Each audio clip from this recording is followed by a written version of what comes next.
Non è questione di chi uccide, chi non uccide, queste sono cose che vengono dopo. La prima cosa che non deve avvenire è che qualcuno entri in casa mia.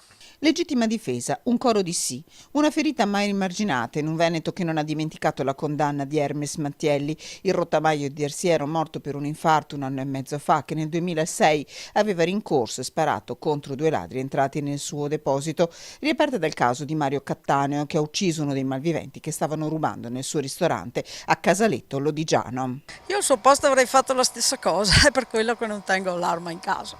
Non ha fatto bene, ha fatto quello che doveva fare. Se lei si immagini, uno entra a casa sua con intenzioni certamente non amichevoli, magari c'erano dei bambini, magari delle cose, sono attimi in cui il ragionamento sfugge.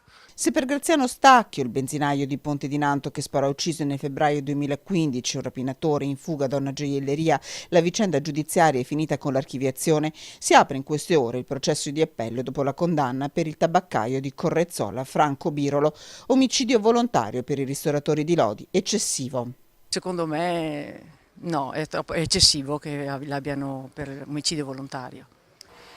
Sì, secondo me sì, perché alla fine uno deve avere le forze per potersi difendere.